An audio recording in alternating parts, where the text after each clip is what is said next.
Do you ever feel like no one is listening to you? And therefore, why bother continuing to promote yourself on socials or other things like podcasts? Sometimes, sure, you actually may be better off stopping what you're doing. But in many cases, you never know who is listening and how important to you they could be. Welcome to the FAQ Business Podcast for business owners, covering 4 pillars: actionable education, inspiring leaders, businesses like you, and thought leadership, where we challenge your thinking.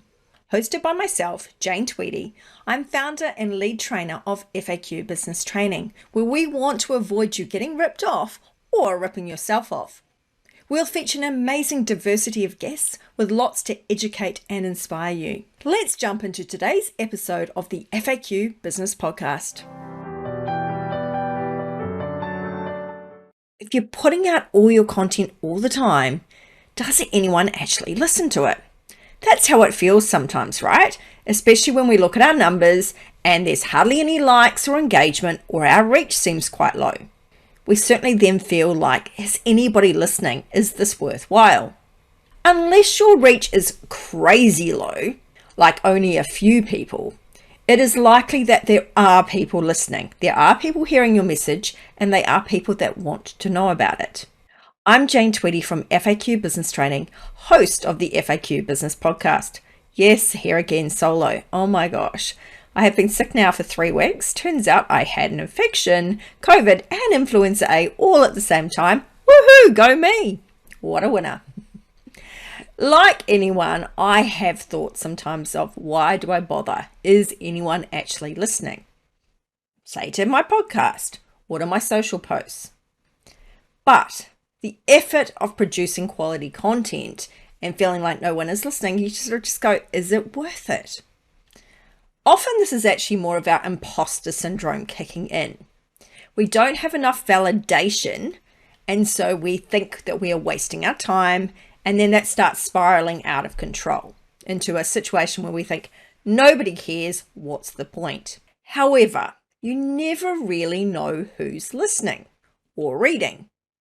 I've had numerous situations where I've asked the person, so how did you find out about me? And in one case recently, a lady that had joined my membership, and I'd never heard of her. I'm like, where did she come from? Years ago, she found me on one of the Facebook groups because of my commenting. She had stalked me, in her words, since then. And then when I opened my membership up, she connected and she joined it. And then she's arranged to have some sessions with me since. But the thing was, I had no idea she was listening. I had no idea she was reading. She wasn't engaging with anything openly. She wasn't liking anything. She wasn't commenting. She was doing nothing of the sort. So her name was completely out of the blue when I saw it. In fact, in the extreme case of this, a few years ago, I had a person come to me. Same sort of thing. How'd you find out about me? Oh, I saw you a year ago. I've been following everything you say for the past year, and I literally mean everything. She could quote me word for word on stuff because she'd read it all fully. And then she had come to me. She booked a session with me in person after not commenting on one thing for a year. And then she booked 34 hours worth of work with me straight away. And I'm like, that's crazy. And the thing was, if I'd given up doing my posting, if I'd given up communicating with people, those type of clients would not now be my clients. You see where I'm getting at here? There are people listening. And sometimes we've got to remember that we can't just judge things on what we see visually, because there is things going on behind the scenes. So when you feel no one is listening, and it may be that somebody, just one person, is hearing you. That one person could be the person.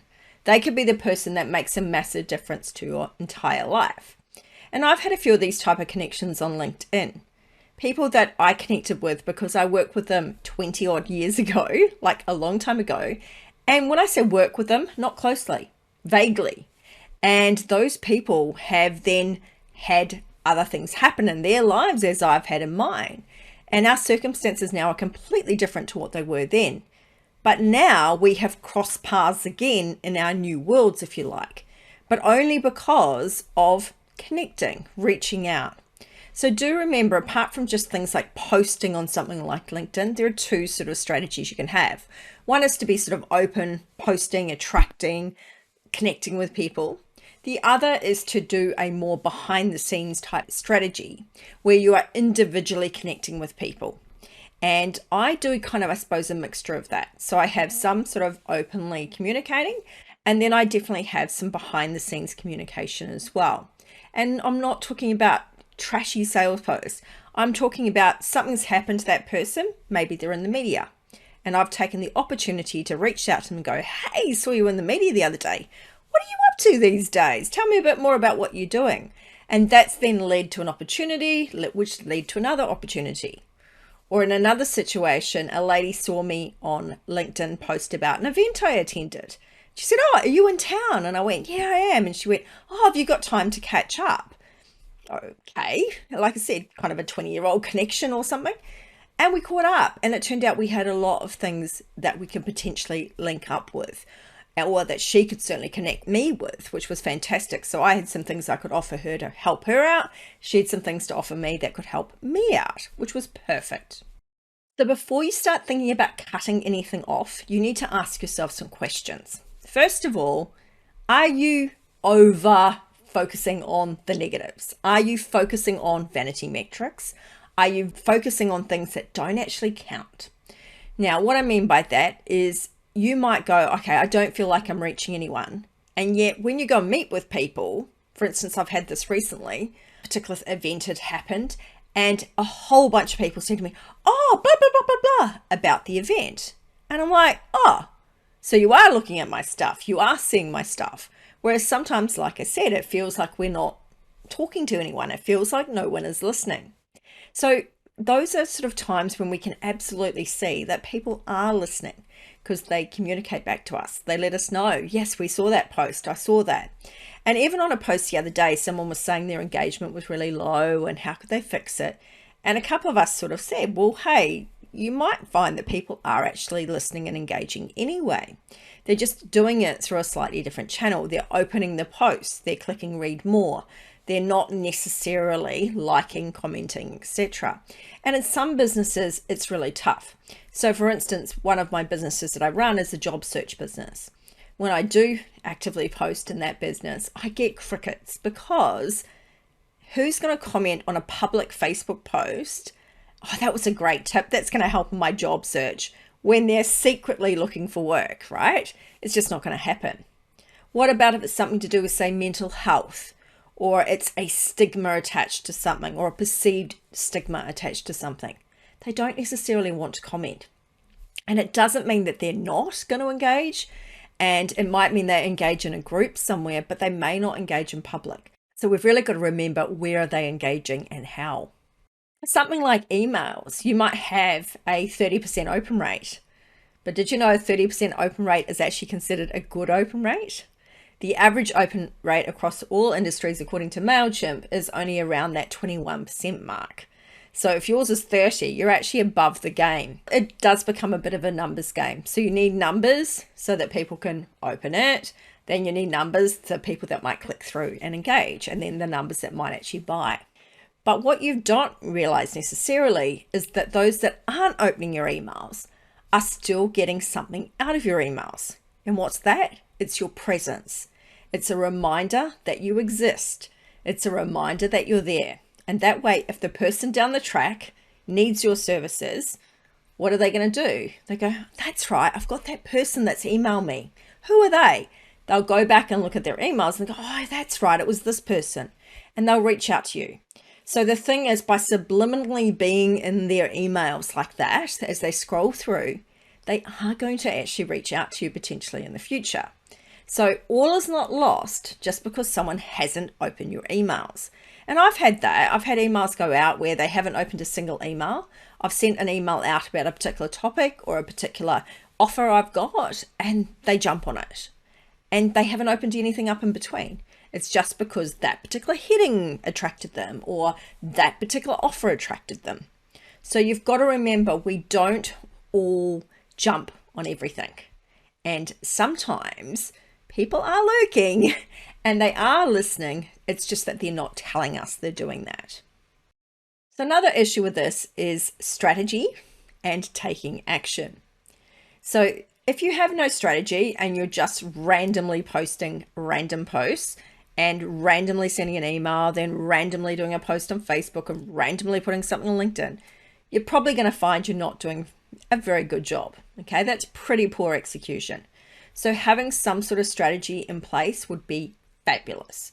And that's why we're going to have a marketing strategist on the podcast soon, so that we can get some ideas from her how to reset our marketing strategy, because we do need a strategy in place.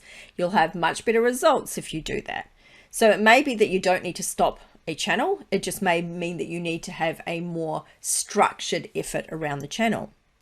Sometimes as well, it's a lack of consistency. If we be inconsistent and we put a post up and then 3 posts up and then 1 post up, and it's very all over the show, then we're really not likely to get very good results.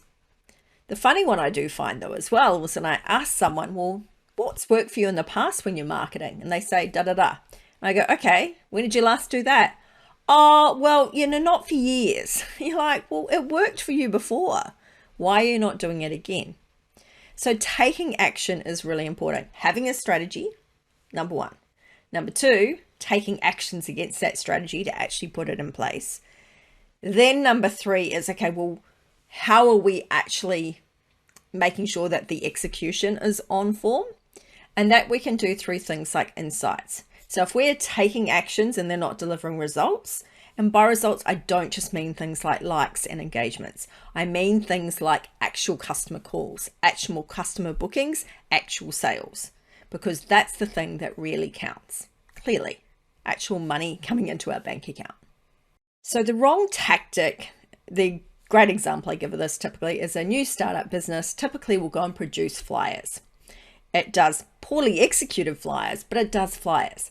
And the thing is, most businesses, flyers don't work for. There are some exceptions.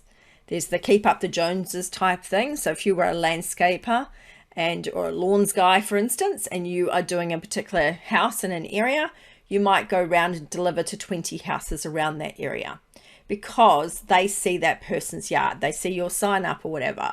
They see stuff happening there and they go, oh, we want to have our yard look like that too. So then they might reach out to you. So that can be a good tactic. Another tactic where flyers can work is things like restaurants. Often people do put a price list or a menu for their local Chinese restaurant or whatever in their kitchen cupboard. How many of you have got those? So the thing is, there is the odd flyer that works, but for most businesses, they're an absolute waste of money and a waste of time. And usually they're completely not targeted. There are slight ways to make it better by using something like a tool. Like in Australia, we have id.com.au, and you can actually go in there and find out using the Atlas tool exactly which streets in which areas to actually target. So instead of targeting a postcode, which in the case of my postcode is 5 socio-economic areas in one, you actually target the area that you want to target. So if you want to target, middle Australia, you go to this area. If you want to target the rich people, go to that area. If you want to target more the household area, you go to that area. Okay, so there's a very different range of people. So apart from tactic, which definitely has a play, there is also execution. So execution is super important in everything that we do. So it's the way that we write our copy, the way that we write our message. It's the way we convey our message, the way we present our message, the way that we present ourselves. All that stuff comes into play. So we need to make sure that our execution is on form. And the best way to look at the execution side of it is to look at our results. So looking at our insights and our analytics, how many people went to the web page? We had a link in our post or whatever which went to a web page. How many people actually clicked on that? Now also be careful. So for instance, at the moment I've been running a pricing series. The problem is when you start using words like discount and things like that, Facebook, for instance, actually scans your posts for those type of sales words. And what effectively happens is your reach plummets on those posts. So that's not, you might go, oh, I didn't get any uptake on that post. but it might be because that post really has been killed in reach because of the words that you've used. So be very mindful of that. Be very careful of using sales words in posts that aren't sales. Very hard when you're trying to advertise a pricing program. And that's why it can be better to do that in things like groups where you have more freedom to be open about what you're doing. Whereas when you do it on your own page, it can be a little bit more tricky. Or that's where you might cover it up with something like doing reels or something like that, where you can be a bit more playful and fun, and rather than use the text to try and, talk about words that are going to set off algorithms and stop you from getting reach. So before you make any changes, before you start cutting platforms, before you go, no, right, that's it, I'm giving up on Twitter, I'm giving up on Facebook, whatever it is you're giving up on, really have a look and see, were you being consistent? Were you delivering consistent messages, consistent pillars of information? If you weren't, then maybe you need to do strategy and execution rather than changing the tactic. Other times you might go, you know what, although that tactic kind of does work. For instance, I had years ago a guy that was in construction and he was putting ads in the local paper, and it was costing him $18,000 to put ads in the local paper a year. And he was getting about $350,000 worth of sales out of it. And you might go, well, that sounds not too bad. But $18,000 worth of Facebook ads, that potentially could have generated a lot of return. So you've got to kind of weigh it up, right? There's a return on investment for different things. So return on investment in your time as well as your money.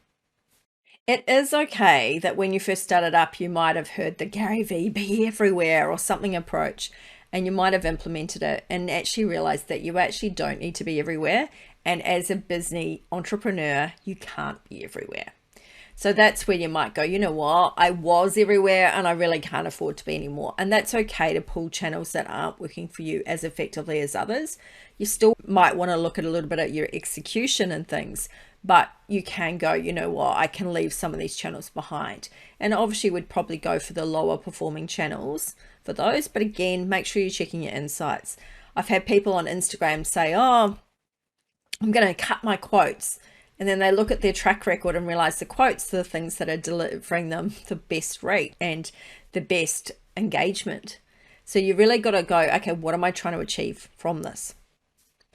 Another issue with is anybody listening can be yourself.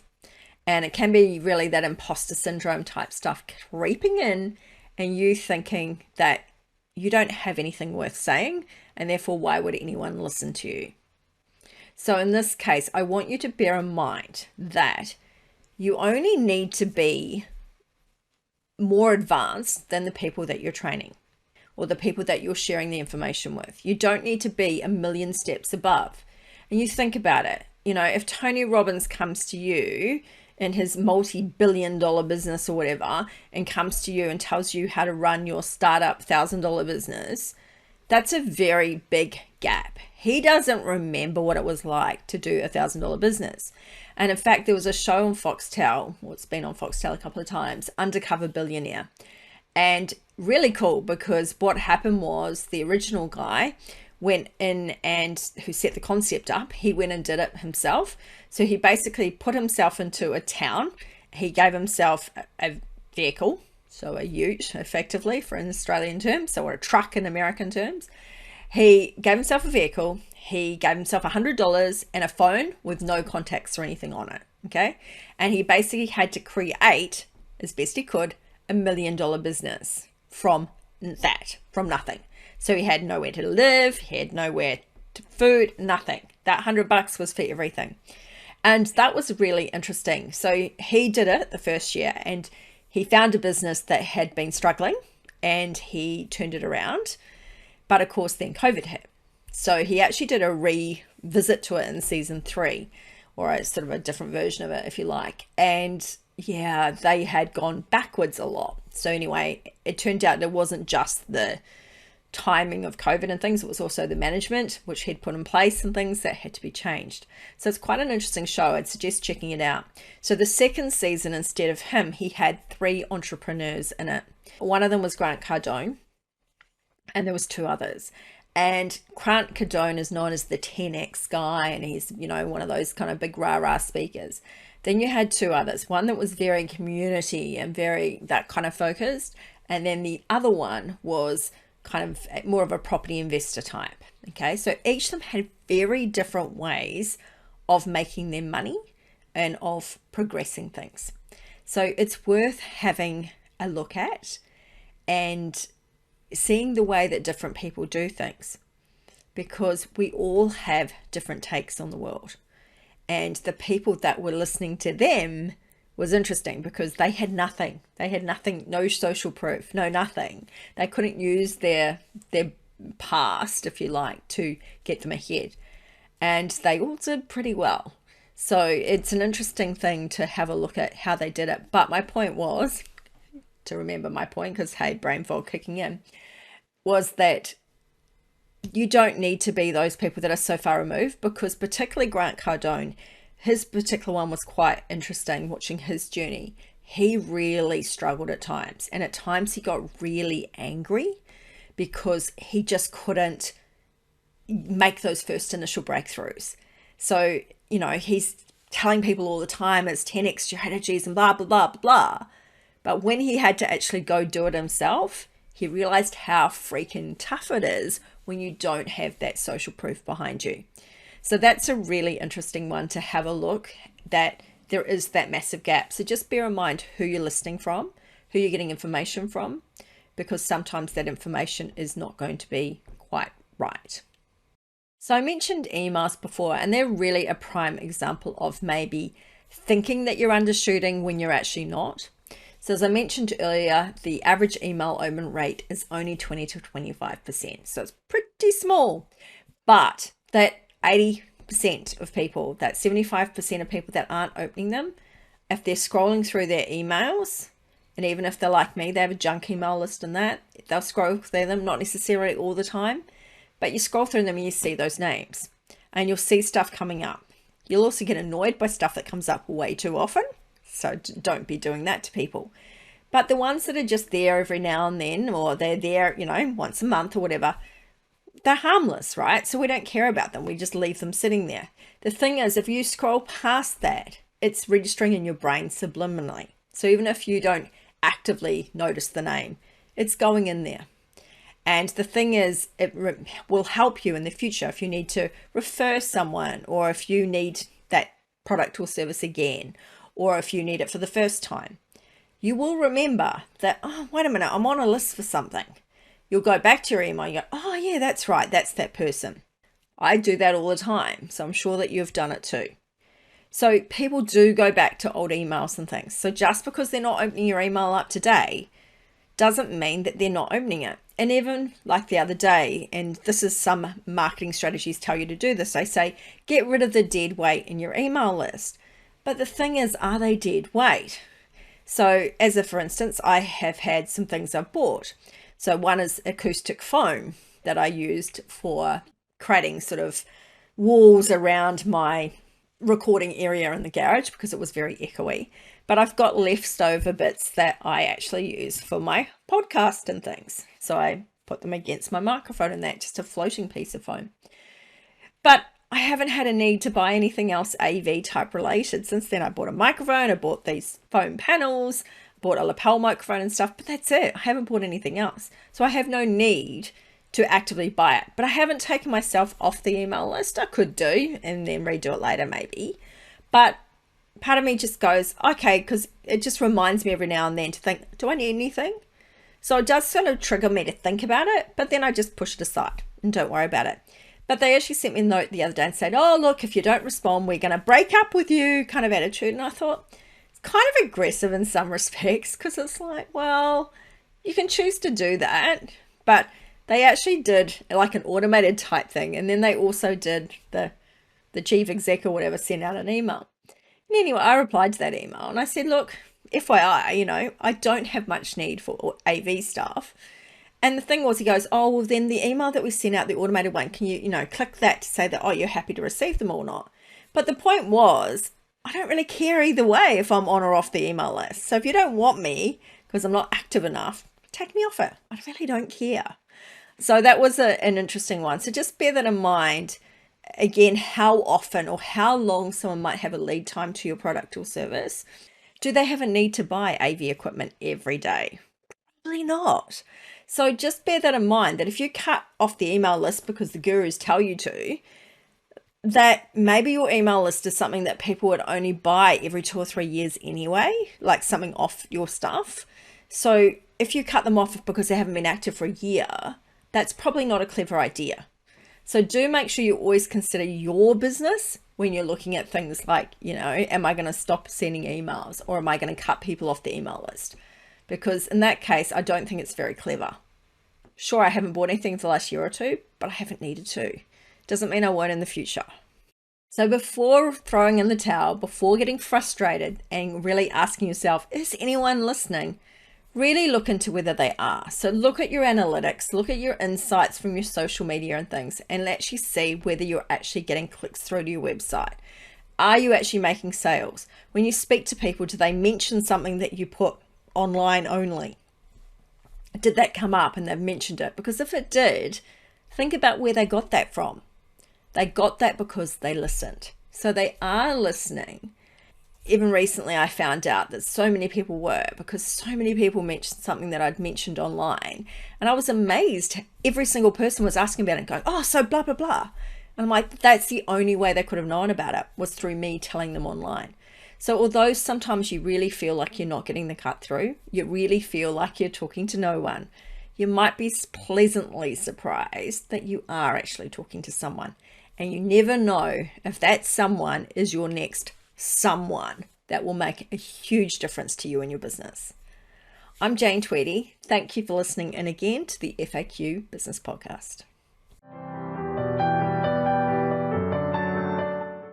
Thank you for listening to today's episode of the FAQ Business Podcast, available on all good podcast services. You can subscribe today via faqbusinesspodcast.com.au or directly on Apple iTunes, iHeartRadio, or Spotify. Subscribe, follow, share, and where able, review our podcast, or leave us a comment on either YouTube or our blog page. Thanks for helping us to help you, the small to medium businesses who are growing and want to make a difference. Look forward to connecting with you again on the next episode of the FAQ Business Podcast.